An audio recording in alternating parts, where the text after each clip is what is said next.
Most remakes pale in comparison to the original, if the original was a monster hit. There are exceptions, Mhm. but Showboat was better the second time around than it was the first time around. It's a good movie the first time around, but it worked better in color Yeah. than it did in black and white. Yeah.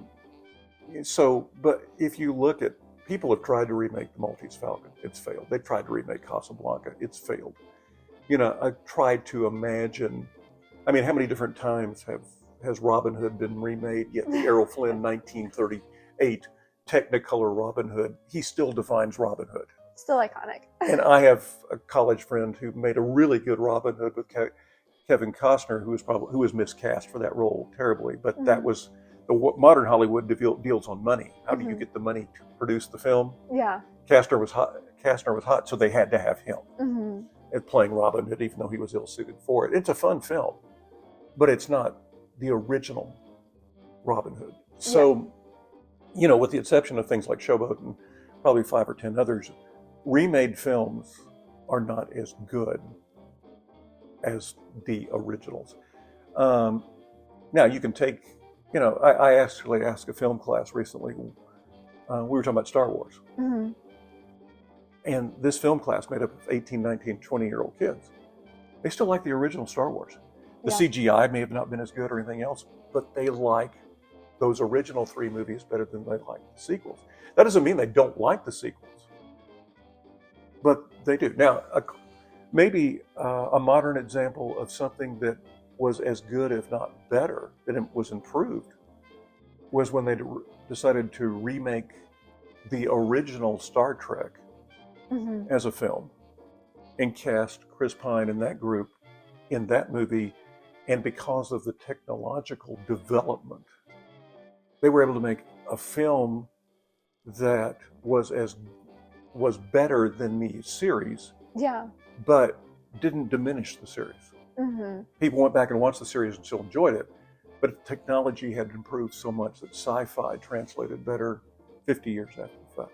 Yeah, that makes perfect sense, especially since with sci-fi, a lot of our new technology was derived from kids growing up with that and then becoming scientists and then wanting to build the things they saw on TV as kids. And I think you've just defined what art needs to be. Art needs to inspire people to be better, to find ways to do things better.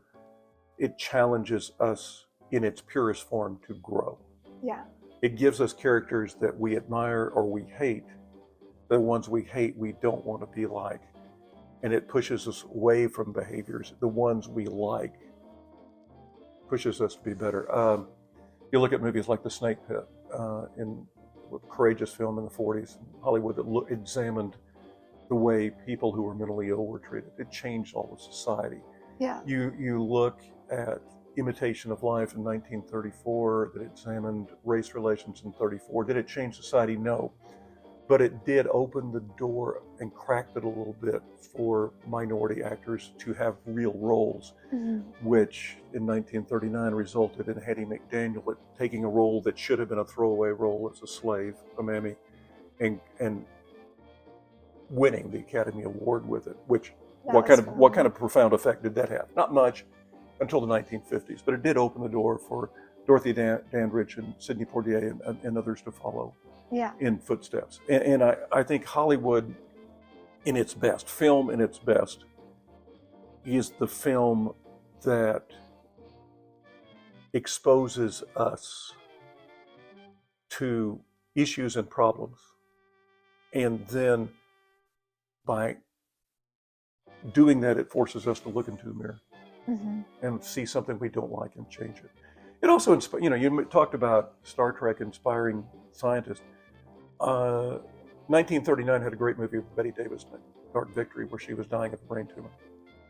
And it's a great film on so many different levels because she does die. And the film was made to really honestly look at a character who's dealing with death, which was a subject that was avoided back then. Yes, very taboo. Bette Davis did it beautifully. How many people did that inspire to go into medical research to solve that problem? And therefore, in a way, it became more than just a great film. And I think Betty Davis's greatest performance that didn't get an Academy Award, she won so many. But I think it was a film that served to open the door for people possibly getting into cancer research and saving it.